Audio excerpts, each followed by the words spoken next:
breaking down the best 4 songs. This is Mount Rockmore. Oh, check out the ripples on that gentleman. Oh, it's like somebody threw a boulder in a pond. Fat dudes rule. They never expect commitment, and they try so hard in the sack. Plus, they're just so grateful afterwards. Got me nailed down to a T. How you doing, everybody? This is Mount Rockmore, and welcome, Bond's disciples, or those of you calling yourself Bond heads. Today, we celebrate the end of a truly heartbreaking story, but we do so celebrating the life of one of rock's most influential and as yet unduplicated frontmen, the original singer for AC/DC that we know as Bon Scott. Are you ready to climb up the Rockmore with me? I am your host as we pay tribute to the 4 career-defining songs of one of the greatest to hold a microphone with extremely tight jeans and rarely seen in a shirt, and lead a high-voltage rock band through hours of writing, rehearsal, and tours, all while only locking up 7 albums that Bon Scott recorded with AC/DC. Now, if you were so unlucky as to have missed Season 2, Episode 11 of Mount Rockmore, the AC/DC Back in Black Mount Rockmore. That's right, the 4 career-defining songs of that album.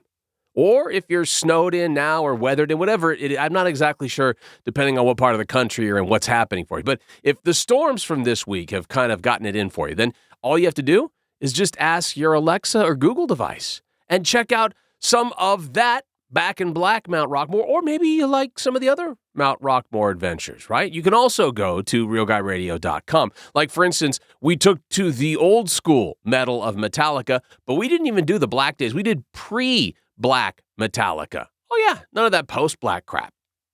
Yet. I say that with a very long and drawn-out yet. And Creed got the 4-track climb up Mount Rockmore as well. Now, if you know, you know. The best Bon Scott AC/DC songs lighten the sense of menace found within the band's lyrics and music, with a sense of humor and self-deprecation that made the singer so charismatic and beloved. I mean, there were times where people thought AC/DC meant After Christ Devil Comes, and that, frankly, the devil was Bon Scott. Because if you remember the Highway to Hell album, the horns on his head, he looked a little Lucifer-ish. That's not a word, but I'm claiming it as such right here on Mount Rockmore, so trademark that. And 45 years ago, we lost this rock and roll legend. February 19th, 1980. Later in the show, we'll get into exactly how rock and roll Bon actually was, what he thought of his bandmates apparently, and we'll dig into how he may have died. But because the rock and roll rumor mill is ripe with ideas, there might be multiple people saying multiple things about the way he died. But the circumstances of his death are still debated. Was it asphyxiation, alcohol poisoning, hypothermia?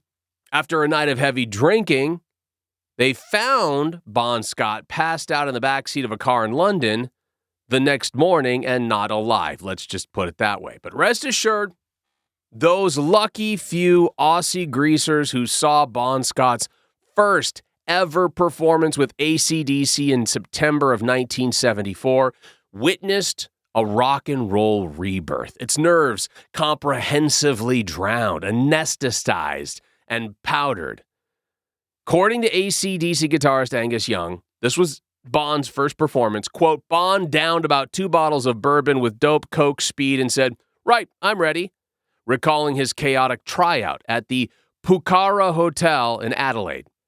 There was this immediate transformation. He was running around with his wife's knickers on, yelling at the audience. It was a magic moment. He said it made him feel young again. Now, there's a lot to unpack in that statement from Angus Young, but I think the one thing that shocked me the most was that Bon Scott was married. He was running around with his wife's knickers on. Little weird. I don't know why I thought he was just going to constantly be like this proverbial single guy, but no, he was married. Who married Bon Scott? A few weeks later, Bon was inducted as a full-time member of AC/DC ahead of his official debut at Rockdale's Masonic Hall on October 5th, 51 years ago. And with that, neither Bon's life nor rock itself would ever be the same again. Now, I am fully aware that I am not able to satisfy every Bon's Army member who bows before the Dirty Deeds crew, but I will try to do some Rockmore justice with the paint palette at my disposal. So with the skin-tight shirts, ripped denim jeans, tattoo and attitude, outwardly at least, of brutish abandon, Bon Scott epitomized the ragged rebellion at the root of the fun, dumb, and dangerous to know hard rock music that AC/DC pioneered in the 70s. I mean, let's face it, Bon Scott's body, funny, and chant-worthy lyrics, AC/DC found with that the formula that would carry them to the highest echelons of rock stardom. Classics like It's a Long Way to the Top If You Want to Rock and Roll, TNT, Dirty Deeds, Done Dirt Cheap, they all paved the on-ramp for 1979's Highway to Hell and its multi-platinum international success. And listen, folks, with a resume like that, there ain't no debate. You, my friends, Bon Scott, deserve a play-in. So, let's get it out of the way. This song, so you're all clear, is not about a game of cards, despite what the official recorded lyrics might tell you. In fact, it's among the worst-kept secrets in rock music that this track isn't about an overly friendly house full of women that gave Bon Scott and his bandmates the clap. Kids, ask your parents, or fire up the old Google machine and search it out for yourself. In concert, the band frequently spells things out just a bit more clearly with some different lyrics than you're about to hear, but your play-in on the Mount Rockmore of Bon Scott AC/DC is the one and only, well, we call it the Jack.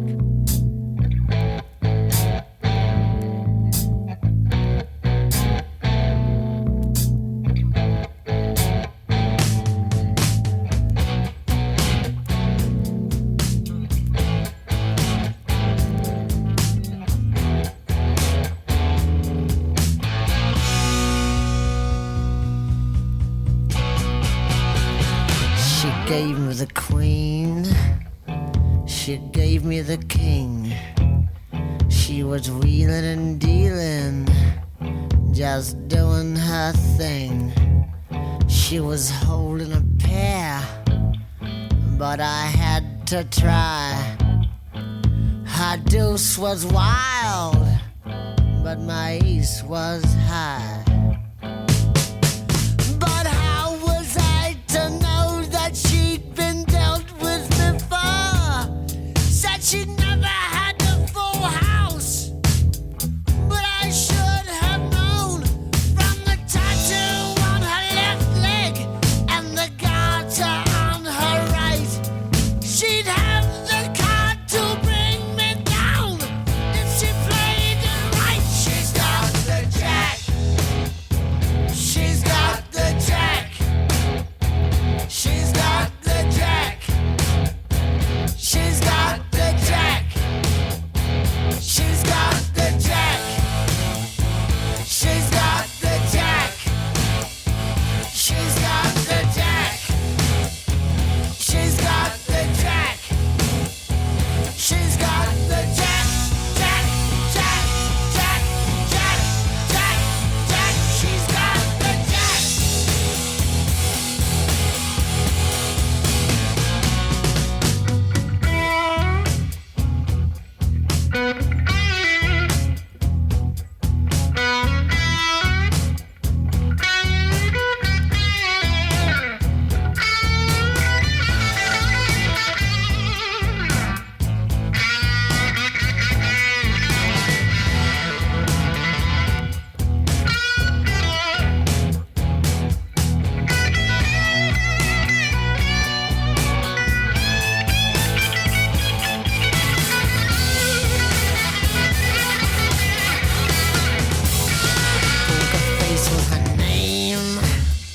Poker face was her nature. Poker straight was a game. If she knew she could get ya, she played 'em fast and she played 'em hard. She could close her eyes and feel every card. But how was I to know that she'd been shuffled before? Said she'd never had a royal flush, but I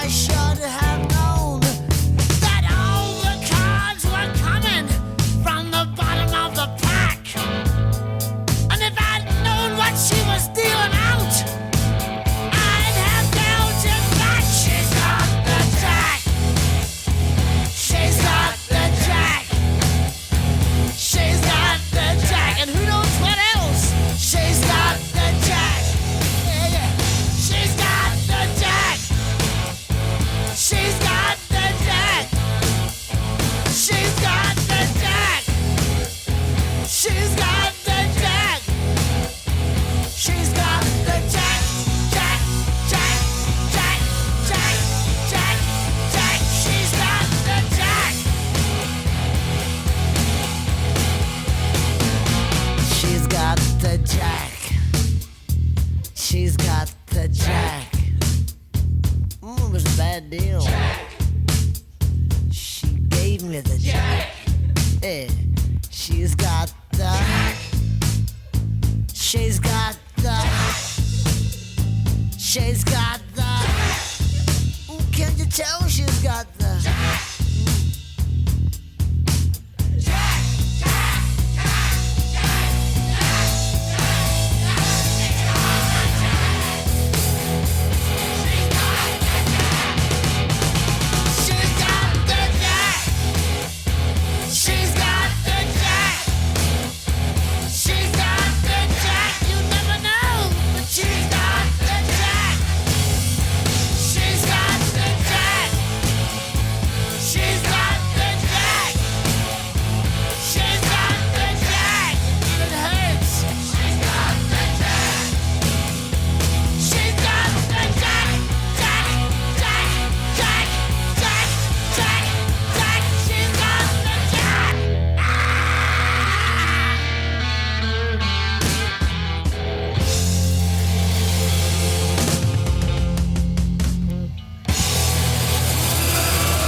In real life, the live version is the actual original version of the song. However, at the time it was written, the recording companies wouldn't record the song because it was too blatantly sexual. So Bon wrote the studio version with more metaphor, hence the longevity that we've expected from the Jack. But ladies and gentlemen, right now it is carve time. Our first song being carved into the side of Mount Rockmore was originally on the Australian release of Dirty Deeds Done Dirt Cheap. Now, when Atlantic Records released the album, they kept the song, but they altered the track listing, adding a song to the album. So the American release had Love at First Feel, which also is a fantastic song. Again, trying to go through and pick out the best Bon Scott songs or the most 4 impactful Bon Scott AC/DC songs is next to impossible. But here we go with track number 1. And they had to remove one song in order to shorten things up. Then they had to take and shorten several other songs to make them even shorter. They removed Jailbreak altogether from the American version of Dirty Deeds Done Dirt Cheap. But our very first song on the Mount Rockmore of Bon Scott goes to one of my favorites. And by the way, one of the greatest rock tracks to ever use maracas. Problem Child.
Records held off releasing Dirty Deeds in the U.S. until 1981.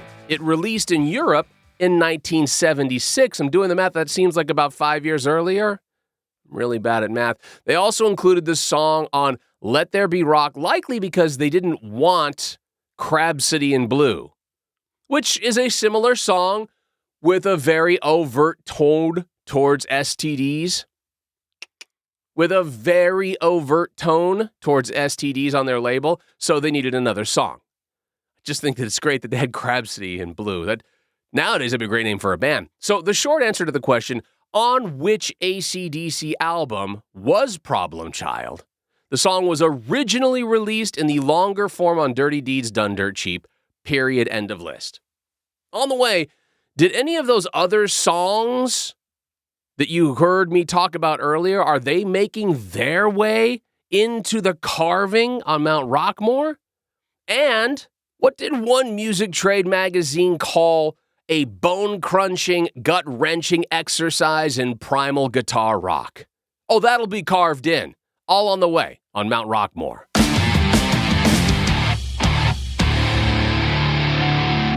This is a clearly not metrosexual moment in history. Crazy Horse. Celebrated for his ferocity in battle, Crazy Horse was recognized among the Lakota Indians as a visionary leader. In 1876, the U.S. War Department ordered all Lakota onto reservations, and Crazy Horse, he didn't say, let's share, let's hold hands and sing Kumbaya. He became a leader of the resistance. Furthermore, he rode into battle on an angry steed, not some pansy automobile like a VW Bug or a PT Cruiser. Crazy Horse famously said, "My lands are where my dead lie buried." A famous metrosexual once said, "My lands are where my Prada loafers await purchase." If around today, Crazy Horse would kick that guy's ass. This has been Lee Camp. For more funny crap, check out leecamp.net and sharkbaby.com.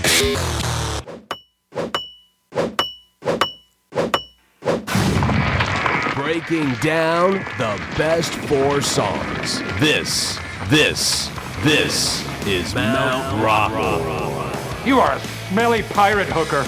Well, welcome back. Come on in, take a seat, take your shoes off, relax a little bit, pop open a cold one. This is the Mount Rockmore podcast. If what we do here makes you feel about this good. What?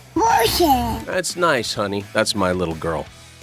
I've brought her up right. Then please check out our website, realguyradio.com. Follow us on Twitter, and then give us a rating, give us a review. 1 to 5 stars on iTunes. I'm Bauer, and give us 1 star if you only think AC/DC is capable of playing the same 3 chords in every song. And 5 stars if you know it doesn't matter as long as the singer is screaming their heart out. Here's the thing about Bon Scott. Back in his day, ladies, he was considered sexy. Oh, the ladies loved him. He was sexy enough for the girls, yet tough enough for the bikers. He was an icon of rock and roll life, roaring about sex, booze, and the rock and roll directly from the gutter. His piercing squeals and lock up your daughter's lyricism, literally those words, often delivered with a lascivious smirk, became the definitive blueprint of what a rock lead singer should look like, act like, feel like, and sound like for the coming decades. Sadly, he also came to define rock and roll's most classic trajectory of addiction and tragedy. It was in tribute to Scott, who died at age 33 from alcohol poisoning, that in 1980, Back in Black, released the same year he died, became the second best-selling album of all time, behind only Michael Jackson's Thriller. However, it's the title track from Bon Scott's final album with AC/DC that has become a unifying anthem for rock and rollers all over the world. We talked about it earlier. The drawbacks of life on the road, a sense that he's flirting with disaster, which he always seemed to be. They were once again mentioned in Scott's lyrics, but this time the tone is almost fully defiant and celebratory. Number 2 on the Mount Rockmore of AC/DC starring Bon Scott is Highway to Hell.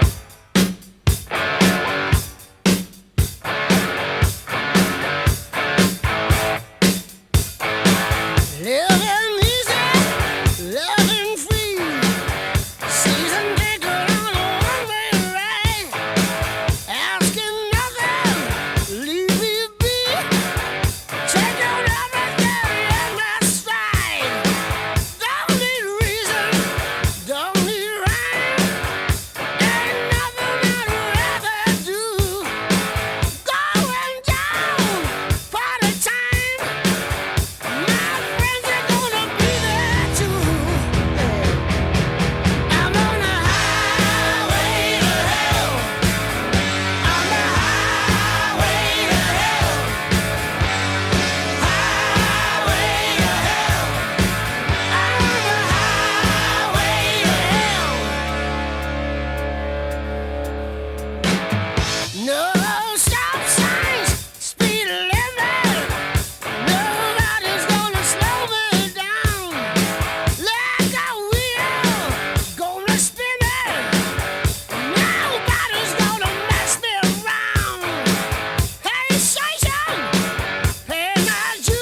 Trade magazine Cashbox called that track a bone-crunching, gut-wrenching exercise in primal guitar rock, with simple yet effective riffing and ballsy vocals.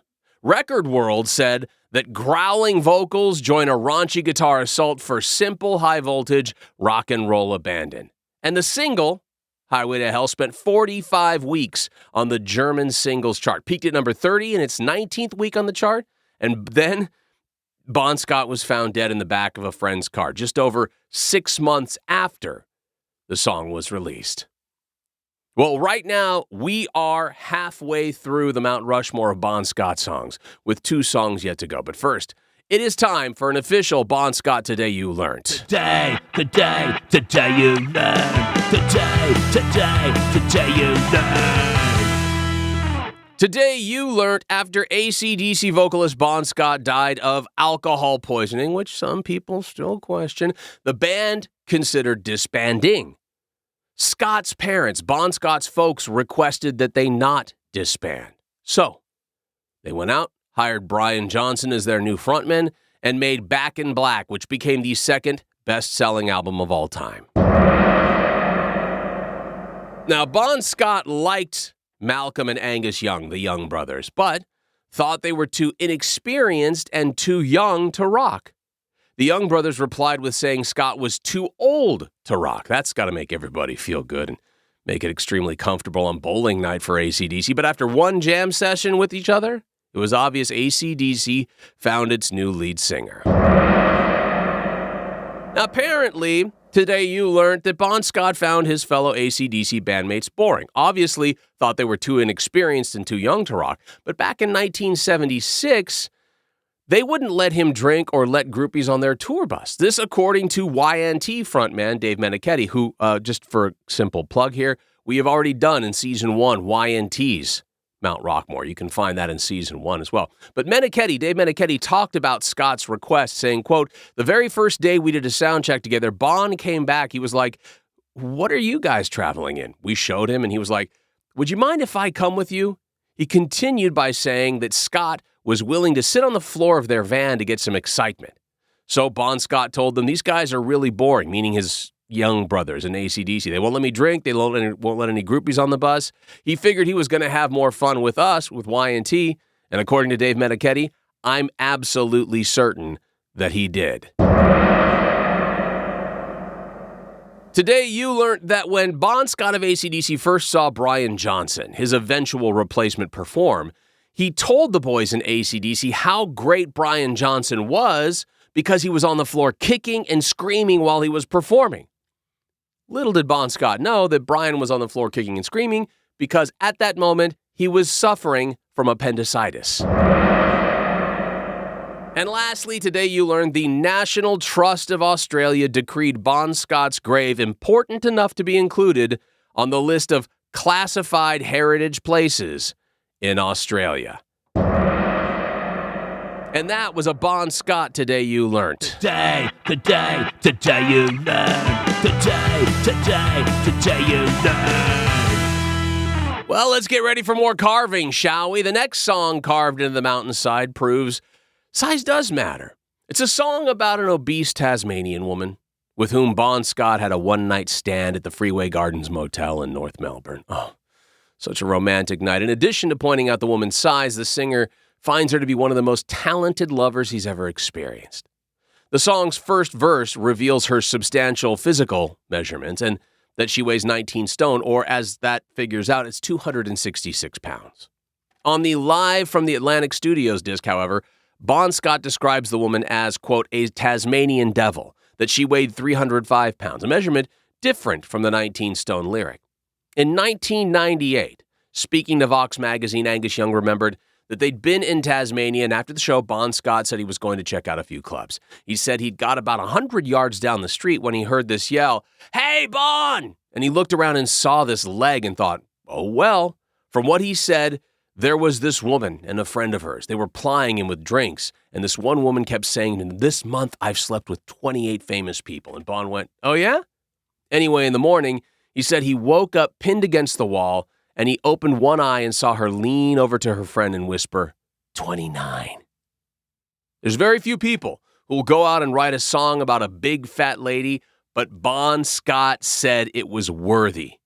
In 2021, the woman the song was written about was identified by British-Australian AC/DC biographer Jesse Fink as Rosemary, or stylized as Rosemarie Garcia, an Australian sex worker who saw Bon Scott for some time before he went to England. Rosie was indeed born in Lunkinston, Tasmania, lived in St. Kilda, and died in Melbourne at the age of 22. Number 3 on the Mount Rushmore of Bon Scott's AC/DC is a whole lot of Rosie.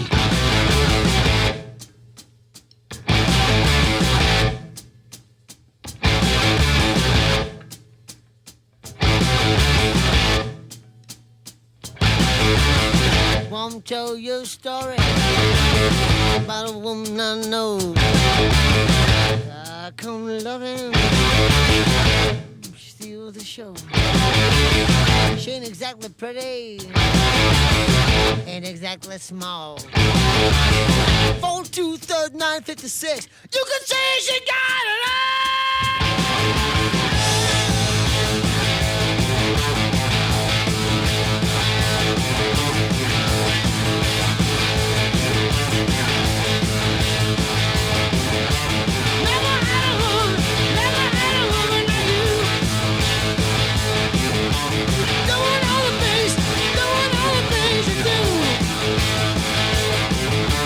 Ain't no baby story.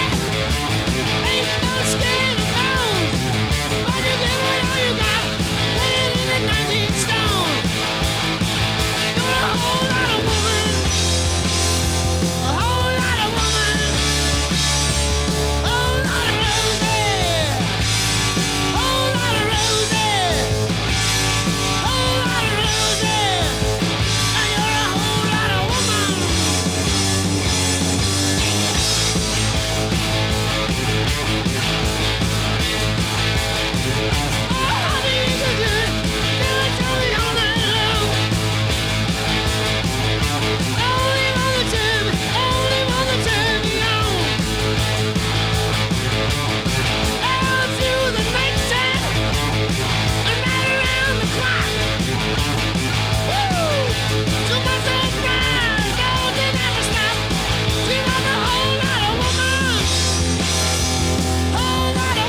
Water Rosie is the 8th and final track on the band's 4th Australian album, Let There Be Rock, released in Australia in March 1977, and was written by Angus Malcolm Young and Bon Scott. Is also the 8th and final track on the international version of the album, released in June the same year. And when you have all kinds of hits spanning 7 albums, you're bound to have songs that did not make the Mount Rockmore cut. So, in memoriam, we salute you, big balls, out on the wacky rock radio morning show plains. You are always, always held for pleasure in our minds. And then splayed out before you, decaying in the dry desert winds, are the likes of Dirty Deeds Done Dirt Cheap, TNT, and the biblical Let There Be Rock. Amen. Let's turn to face the mountainside, because on the way, the one song that could piss off your parents more than the distorted rock coming out of your boombox? Oh yeah, that's next on Mount Rockmore.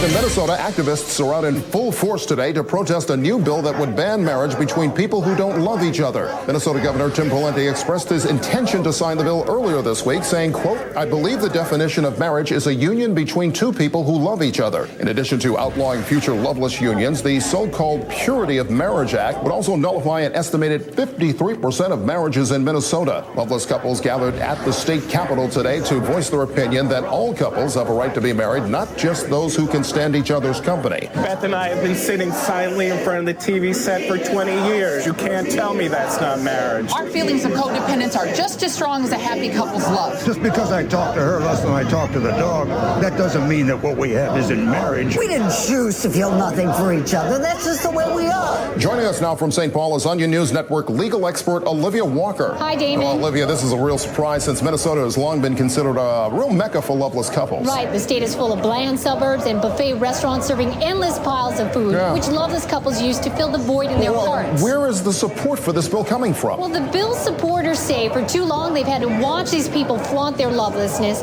bickering over which peanut butter to buy in grocery stores and violently brushing lint off of each other's jackets. So to them, these miserable couples offend the very idea of marriage. That's right. There have been reports from around the state of loveless couples suffering harassment, even vandalism. Olivia, what about the people who argue that loveless couples can still live together unhappily, even if their sexless unions aren't technically considered marriage? Well, marriage has legal implications as well. For instance, if one member of a loveless couple got sick, their spouse could no longer visit them in the hospital to berate them about how much that medical bill was going to cost. Well, Olivia, not so long ago, loveless couples felt they had to hide, but the crowds there today show that many people are now comfortable with being openly indifferent to their spouses. That's right. As recently as the 1970s, loveless couples were sent to camps where it was believed they could be cured of their lovelessness by undergoing group therapy and sharing exercises. But even if the Minnesota law passes, loveless marriage activists will almost certainly try to bring this one before the Supreme Court. Right, and there it could face a lot of opposition. At least 4 of the justices are rumored to be in loveless marriages themselves. Yeah, well, thanks for the update, Olivia. And later in the hour, we'll talk to our economics expert, Joshua Russell, who says a ban on loveless marriage could cripple the already flagging cruise ship industry. But first,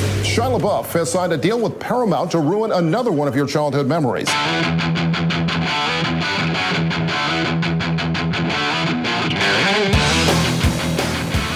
Welcome back to Mount Rockmore. It's final carving time on the Mount Rockmore of Bon Scott. First, we ask you to visit our website, realguyradio.com. You can hit up our shop, complete with Mount Rockmore t-shirts, sweatshirts, and other gear. I'm in the process of trying to get us some tank tops so you can sport that sleeveless this spring and summer. Or if you happen to be in the south part of the U.S. already, you might just want to get the tank tops on now. It was pretty warm, like 80 degrees, watching some softball games in Louisiana today.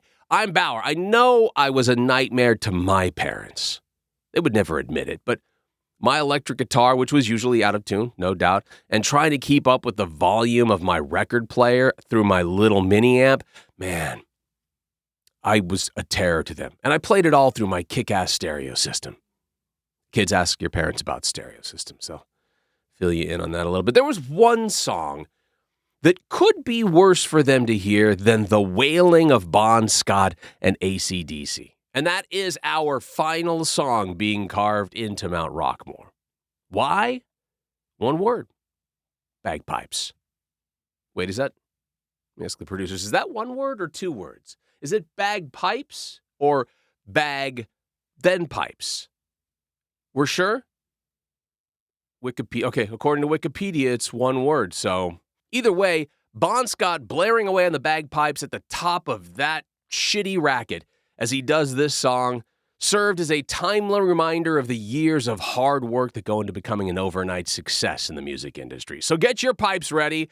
Our last track on the Bon Scott Mount Rockmore is It's a Long Way to the Top.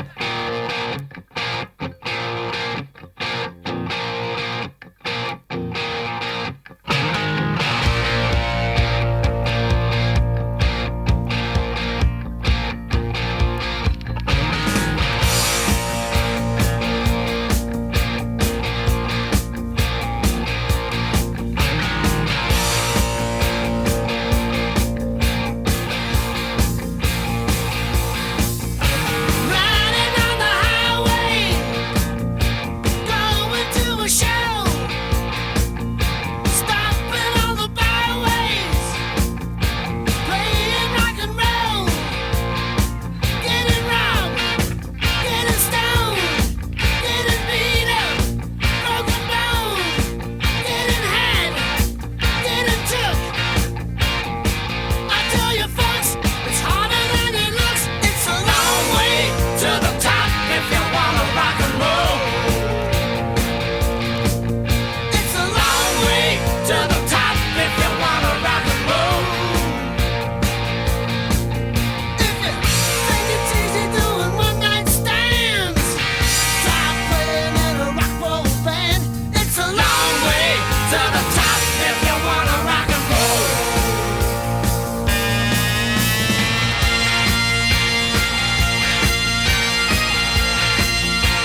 damn it, that's such a good song. And if you really want to know how long it is to that top, let me tell you. But better than let me tell you, let me play it for you. Because back before Bon was in AC/DC, he was in a band called Fraternity. Not only did he sing in Fraternity, but also apparently he played the recorder. I had no idea, but let's listen in. This is before AC/DC Bon Scott. You will recognize the voice, folks. You can see this video on YouTube, by the way. Fraternity. Wait for the voice.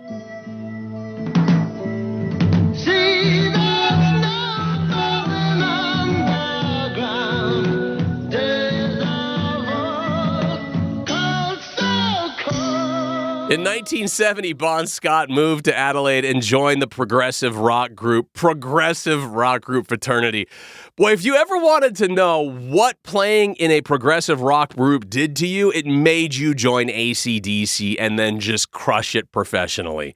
He joined Fraternity, who released the LP Livestock, and then also a second album called Flaming Gala, before touring the UK in 1973, where they changed their name to Fang, because apparently Fraternity wasn't cool enough.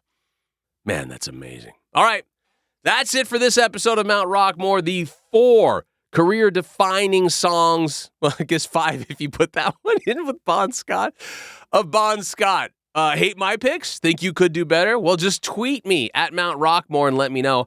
I may need your help to co-host and join me for some stage diving right into upcoming Rockmores. And if you knew that during the time Fraternity played support slots for bands like Status Quo and Geordie's frontman at that time was Brian Johnson, who would eventually succeed Bon Scott as the lead singer of AC/DC after his death. So you're feeling that it was Bon Scott opening for Brian Johnson. And if you knew that, then just tell your fellow Bon heads that you subscribe to Mount Rockmore, and we'll be right here for your 45th high school reunion road trip. Until next time, I'm Bauer. See ya.